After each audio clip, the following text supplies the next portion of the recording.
Yeah, this guy's a professional, man. Alright, so you got it? Yeah. Got it right here.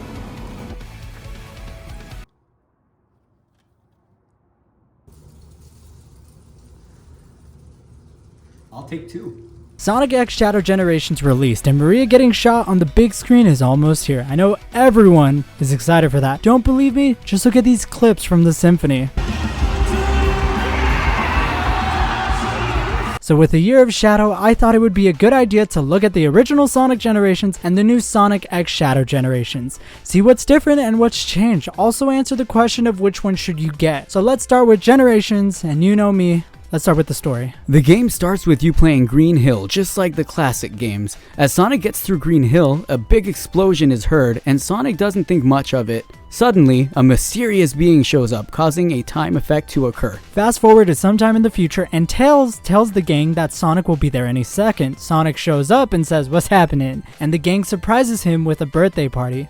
How old is this dude? Oh, he's Redacted. years old. As Sonic, his friends, and my girl celebrate, suddenly a shockwave happens with the same being from earlier coming out of a portal. The thing sucks up everyone into the portal, pimp slapping Sonic, knocking him out, where he appears in a white limbo with an empty looking area with palm trees. Goddamn palm trees. After running through Green Hill, Sonic saves Tails from the White Void and restores Green Hill Zone. Sonic and Tails then talk about how, to Sonic, Green Hill looked familiar. Oh yeah, because it's not like we've been seeing it all the time lately. Tails says that it doesn't look familiar to him, where he also notices buildings in the distance. So Sonic checks it out with another Sonic showing up and also heading to those buildings. Thus, both Sonics are now running through Chemical Plant. As modern Sonic runs through it, Sonic and Tails meet up in Chemical Plant. Tails states that he could never forget a smell like that, with Sonic saying he's right, and that it seems familiar. After you go through Sky Sanctuary, both Sonics enter a mirrored hallway. Then Dr. Eggman tells them to take a good look as it's his last. Modern Sonic kinda stands there with classic Sonic just jumping into action. The portal closes with classic Sonic fighting the Death Egg robot.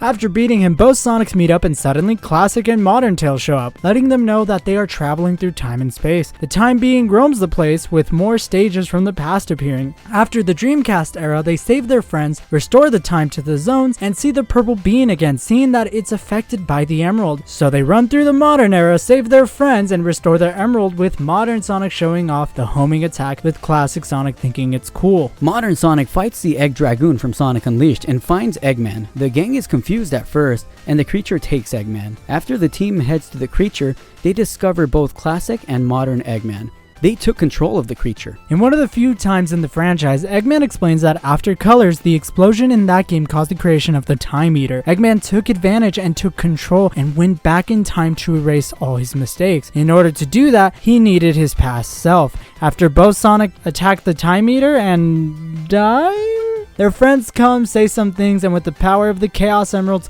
turn into Super Sonic to defeat the Time Eater and return to the party. Classic Sonic tries the homing attack, showing that he learned it from himself, and then heads back to his time with Classic Tails, ending the story of Sonic Generations with the Eggmans being stuck in a white limbo. Short, simple, effective, not too bad. I prefer the stories from the adventure games and whatnot, but it isn't too bad here. At this point, the shadow part is what we're all excited about, so yeah, I do wish there were more cutscenes of the Sonics interacting with the rivals and reflecting on the levels, but again, I don't think this story is bad. I kinda agree. When the game first came out, I thought the story was fine. Got the job done, you know? But as time has gone on, especially with Frontier's better story writing, hell, even the murder of Sonic, the storytelling in just the Dark Beginning shorts too, and the terrible writing in Forces and Lost World, I don't know, this just doesn't do it for me anymore. I don't think it's bad, but it definitely feels unfinished. Like certain cutscenes play after Green Hill and Chemical Plant, but then that never happens again. It only happens for the last stage of each era. It feels incomplete, like there was more, but there isn't. I just want more, and it looks like with Shadow Generations we will be getting that. This story is just that. It gets the job done, gets you to the point, that's it. So all that aside,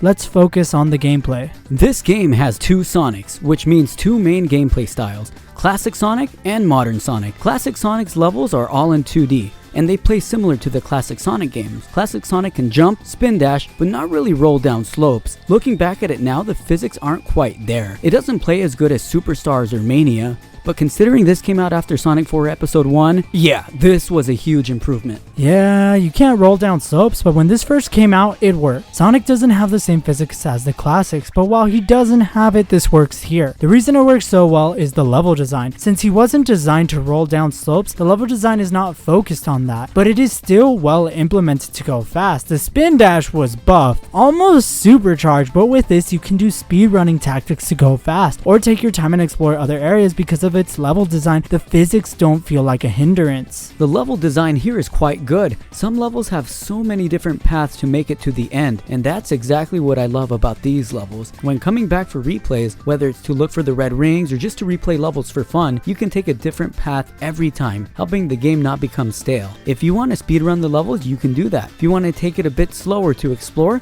you can do that as well. I love that. But yeah, the spin dash is overpowered. It's honestly exhilarating. It really is. To be honest, while I think that Sonic Mania and Sonic Superstars is way better regarding physics, Generations Classic Sonic doesn't feel terrible. Mind you, Mania has the better physics and level design, but Classic Sonic feels as if his levels took this in mind. Jumping the gun here, Sonic Forces Classic Sonic is probably the worst iteration of Classic Sonic. Rumor has it that it's the same engine for Forces and Generations, but after replaying it, nah, this shit sucks. Generations does a good job having physics that isn't close to the originals, but having level design that focuses around it. So the speed is there and the exploration is there. Sonic doesn't handle bad, with the level design making sure to be centered on his speed and jump height. Honestly, even though after Mania, I don't like it as much, now I can respect it looking at the bigger picture. I agree, the physics aren't like Mania's, but it ain't Forces, so we're good. It's also awesome seeing the levels from the 3D Sonic games in 2D, but we should take a look at the second gameplay style, Modern Sonic.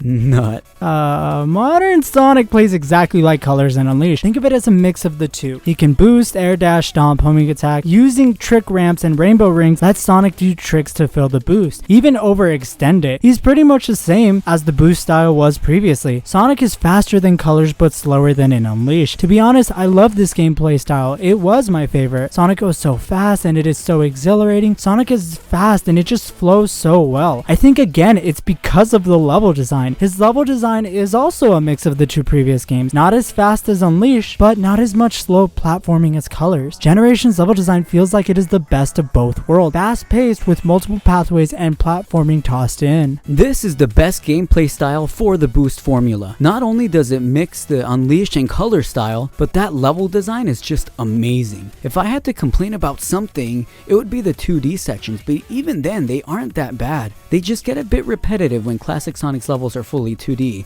but wow, this was the peak for the boost style. It's too bad everything after this game completely changed everything. Honestly, if they continued with this level design and gameplay style, we would have never had things like Forces and Lost World, even though I like Lost World. My favorite part of these stages are the level design though. So many different paths, so many different parts of the levels to see and experience, and playing the classic levels in 3D was amazing back in the day. Yeah, we're tired of these level themes now, but back then this was so cool to see and experience. Also, the adventure levels, Heroes, 06 levels, they were so much fun to play in this boost formula. I love this gameplay style. They were great. I also agree that this is the peak level design for this gameplay style. The boost formula mixed with this design work. Branching pathways are all over. There are sections to just go fast, but there are still platforming sections to test your skills, and if you do a good enough job, you can even speed run through the platforming to do it. It's perfect. To be honest, the boost formula does feel somewhat better here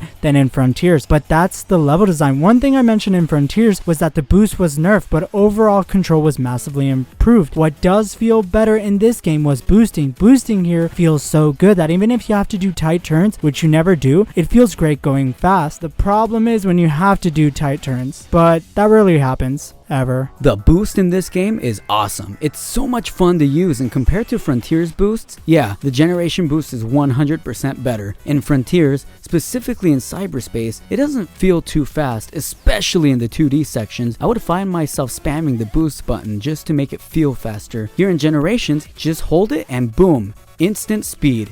instant satisfaction. It's also fun seeing how long you can keep the boost going since the rings is what refills the boost gauge. Enemies do as well. But while I like this boost, I love Frontiers, but when looking at cyberspace to this, yeah, Generations did it way better. The boost is great, but making precise movement still massively sucks. If I need to go back, oh my gosh, it's a pain, but the level design doesn't want me to, so if I just keep going, it's good. And while the level design is great, I think another reason why Generations is so fondly remembered is the design of the game overall. After beating all 3 stages of an era, you get to fight one of the bosses, a rival boss and an actual boss. The rival bosses can be fought once all 3 zones are completed. You just have to find them in the white space. Once you find the rival, you can fight them to obtain a Chaos Emerald. However, in order to get the bosses, you need to get a key from each zone. To do that, you need to beat 1 mission in every act. That's it. We aren't joking, that is all it takes. In order for the Sonics to get a key, they just need to beat 3 missions total,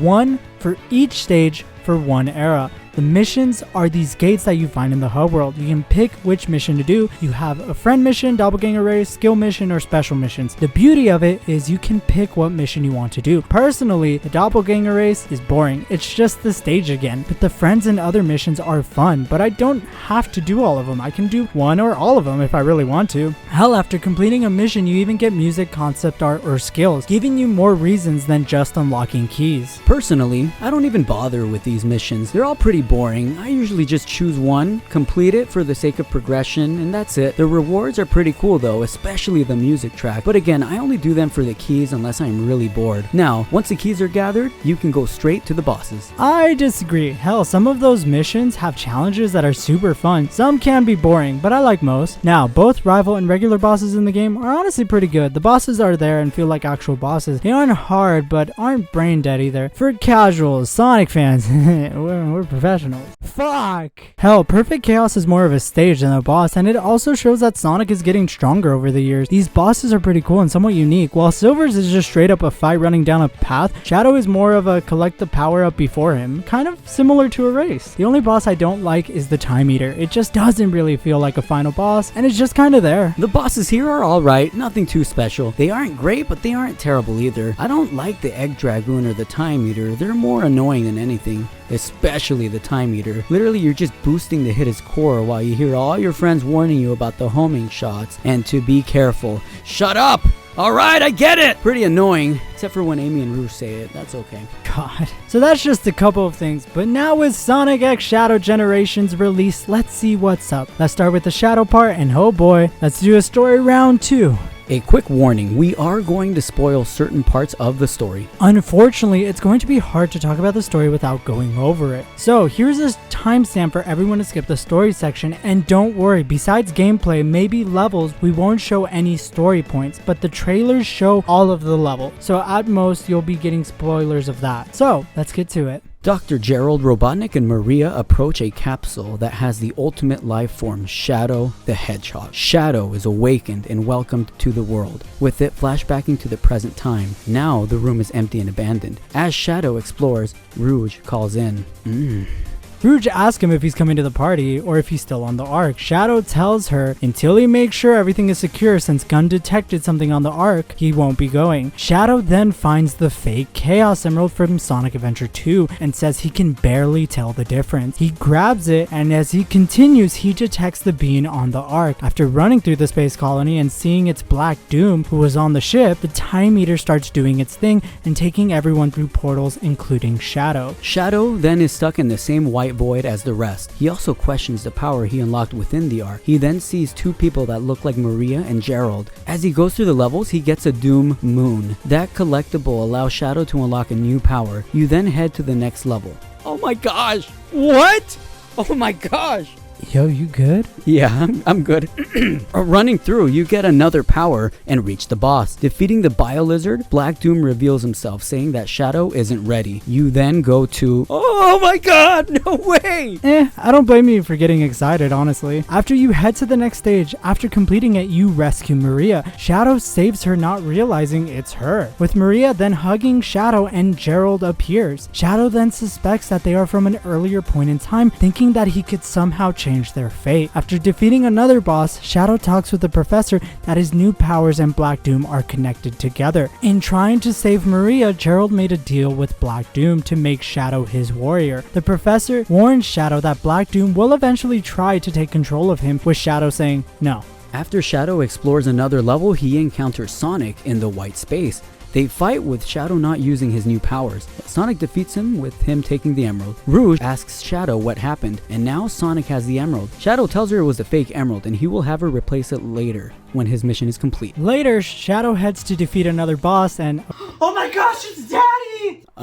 You good? Anyways, reuniting again with the professor and Maria, Black Doom appears telling Shadow the time is almost there. Black Doom will restore and take control of Shadow, telling him that they are one and the same. Maria tells Black Doom Shadow is nothing like him, and Black Doom leaves. Shadow then asks the professor if he noticed Shadow said previously defeated. Gerald says, I am sure you defeated him in the future. Shadow is like, yeah, and I'm gonna do it again, for good, all angry. Maria says Shadow to stop it. She doesn't like the fact that he is so angry and rageful, with Maria saying she helped name him because a shadow helps people find light. Where there is light, there is hope, and she wants him to be happy, not angry. Damn. Shadow leaves, acquires the final power, and returns to Maria and Gerald. He is finally complete and is about to face Black Doom. Gerald apologizes to Shadow for setting him on this path, but he is proud of his son. Shadow also reassures Maria that he will let go of the rage, but will still fight to fulfill her wish that everyone has a chance to be happy, and smiles back at her. Jesus, this is beautiful. When does this fucker ever smile? Shadow defeats Black Doom and loses his new powers, with Rouge letting him know that the Sonics are about to face the Time Eater, meaning he needs the emerald. Shadow hands her the emerald, but then says he has to do something. Shadow returns to Maria and Gerald when they start to disappear. The professor says since Black Doom's time anomaly is gone, they are returning to their point in time. Shadow freaks out, saying he can stop Rouge. Use Chaos Control to stop this moment in time. Maria tells him no, she doesn't want to be stuck there. Shadow tells her, but you don't know what will happen. Maria then assures him that she knows she will see him again, and even if fate draws them apart, she will always be in his heart. Shadow wants to tell them something, but knows he can't, skating away, passing Rouge with a tear coming from Shadow, ending the story of Shadow Generations. So that's the story recap, and how did we feel afterwards? Yeah, like that. Jesus Christ, this writing is exceptional. Oh hell yeah it is. I mean goddamn, the ending actually got me to cry.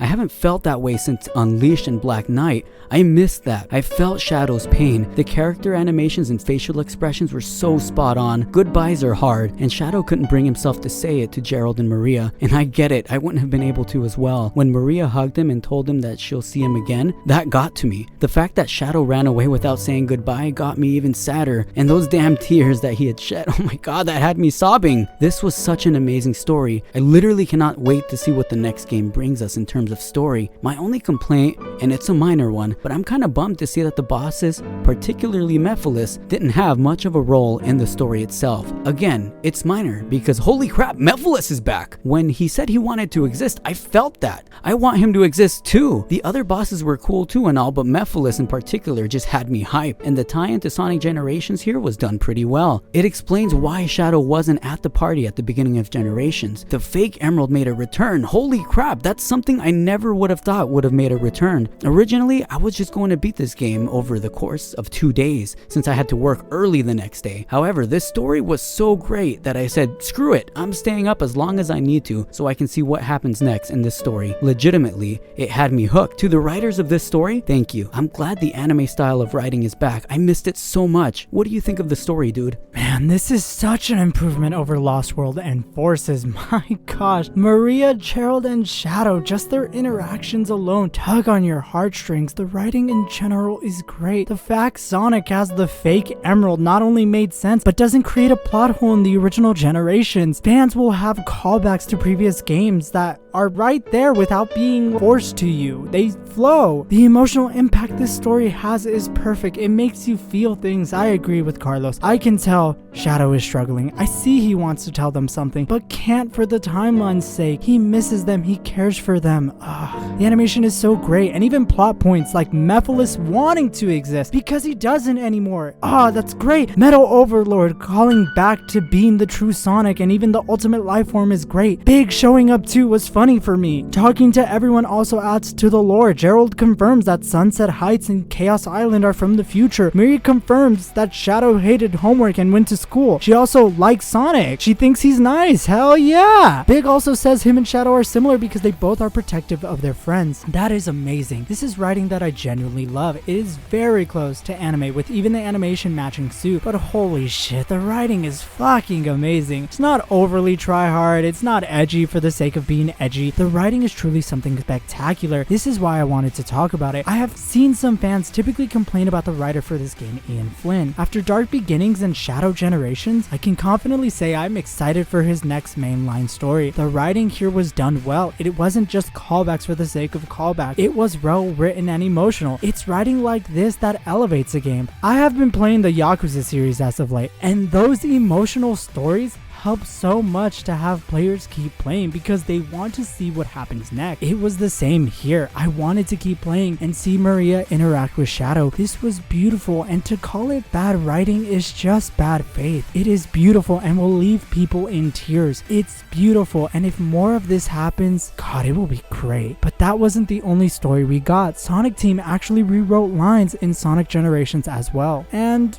well... Dude, these rewrites took me by surprise. Something fell off, but I know for a fact it was because I was expecting the characters to say certain lines, but they ended up saying something completely different. Honestly, the new lines weren't too bad. Some animations were changed too, such as Amy offering Sonic cupcakes instead of Sonic pushing her away. It's a big deal online apparently, but I didn't mind it too much. That wasn't the only animation change though. What I liked was that you can actually see classic Eggman getting captured by the Time Eater. Every line that stayed the same was re-recorded as well, which again I felt was weird, but I'm sure it's because I was so used to the old versions of them. To be honest, the rewrites here weren't necessary, but I'm happy with them. I hope Ian Flynn is here to stay with the writing role, give him more control of the stories already. These rewrites are fine. Some lines I don't really understand why they were rewritten. Like, the originals could have worked too, but overall some of them I very much prefer. Like Sonic actually remembering Green Hill. Thank you, we keep visiting this place so often. Same with Chemical Plant. The funny dialogue is gone, but it matches more with the lore of this franchise. Some just don't make sense with the old animations, like classic Sonic, I guess 8, Angel Island? What? My biggest issue is performances. Sonic sounds amazing in his part for Shadow Generations. Here, everyone doesn't sound that great. Sometimes they do, but sometimes they sound off. It kind of feels weird, but the fact they changed it in the first place is great. So what about the gameplay? Well, for Sonic Generations, everything was pretty much the same. They added the drop dash to both Sonics, which I barely use. They changed the controls to fit more in line with other games, which I thought was fine and adjusted to very quickly. Improvements were made, like red rings now showing which one you got within the level, and Lost Chow can be found within the levels too, giving you another reason to explore. That is pretty much it. Doesn't change much, but adds little things to give some freshness. Honestly, these new changes were cool. They didn't have to re-record all these lines and make all these changes, but they did. The voice performances were cool. I'm happy with these changes. This is officially the definitive way to play this game. I love it. These changes are cool, but the main appeal was the Shadow Generations part. So think of Frontiers mixed with Generations, and you get this. Shadow can boost, stomp, homing attack, and has his own unique abilities like Chaos Spear and Chaos Control, freezing and allowing you to traverse certain areas, freeze missiles to use as platforms, or rocks to homing attack chain off of. He has all that, but Shadow was also granted his Doom powers. The Doom powers include multiple Chaos Spears, the Doom Blast allowing Shadow to launch an enemy and teleport towards it, the Doom Surf allows you to traverse water, the Doom Morph allowing Shadow to swing like Spider-Man and traverse goo, and lastly the Doom Wings. Upon getting 50 rings by pressing the bumpers, Shadow gets his wings and can fly, more like glide, through the air, while also replenishing his boost gauge upon touching the floor, also granting him invincibility as well. These powers allow for more creative travel. These can be fun in the stages. You will see moments of the level design incorporating them in the levels, leading to multiple different pathways to choose from. It allows for a creative design that we haven't seen before. These powers are great within the level, which adds to another point. The level design here is perfection. Branching pathways let you explore, set pieces that excite you, and the levels don't end within 5 seconds. It's perfect. And even for me, a level like Sunset Heights was actually fun and well designed. Like, holy shit. Holy freaking crap. This is one of the best Sonic games I have ever played.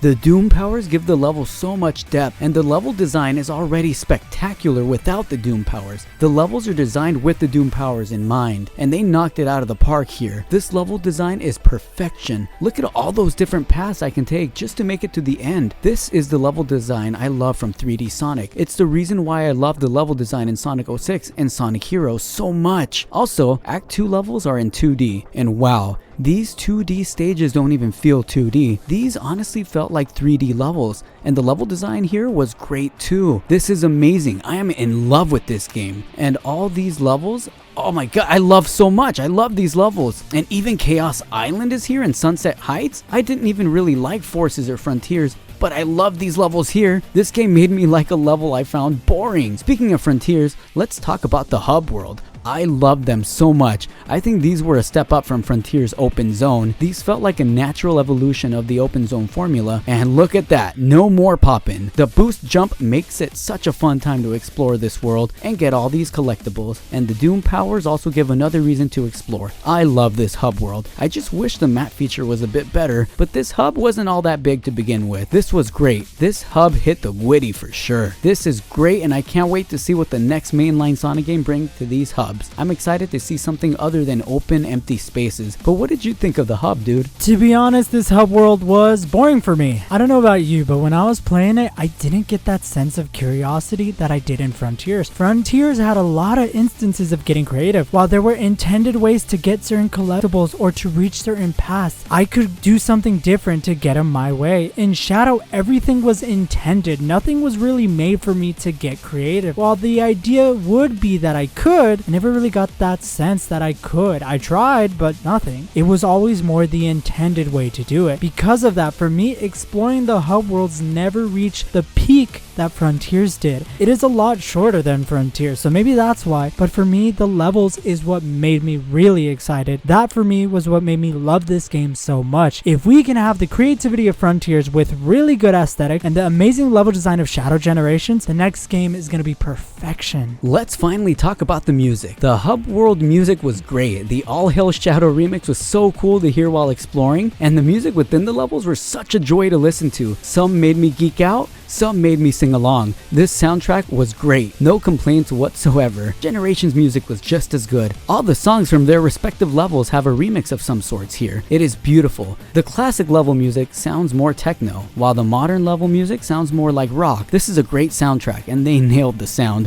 What do you think, bro?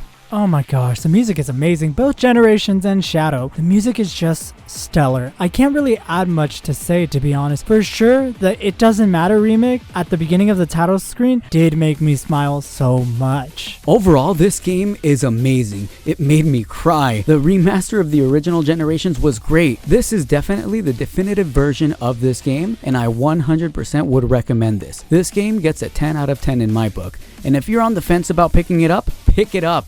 I promise, it's worth it. If you've never played Sonic before, this is the perfect place to start. I love Sonic X Shadow Generations. I am so excited for Sonic Movie 3, and I'm excited for the next Sonic games. Let's go. Overall, the game is great. The original Generation was an amazing game that to this day still holds up. Classic Sonic isn't as good as he is in Mania and Superstars, but the level design makes it a non-issue. Modern Sonic is the best here. This is the peak level design for the character, specifically for this gameplay style, and the game giving you choices on how to progress through the missions is great. Now, with Sonic X Shadow Generations, let's be real, this is the best way to play. Besides mods from the original, especially on Steam, which is only meaningful for PC players, the new Generations in my eyes is the best version. It adds changes to give a bit of extra content to the game with the Chow. The rewrites are more in line with what actually fits with the lore, and then we have Shadow Generations. God, the beautiful story, beautiful animations, the super fun abilities, and levels within the game to the point where even levels like Sunset Heights are now super fun. Yeah, this game shows you how amazing the team really understood how to make the game fun. While the hub world didn't excite me like Frontiers, I still ran through it and enjoyed it. I still love this game and can't wait to see what's next. With all that said, you guys have a good one and take care.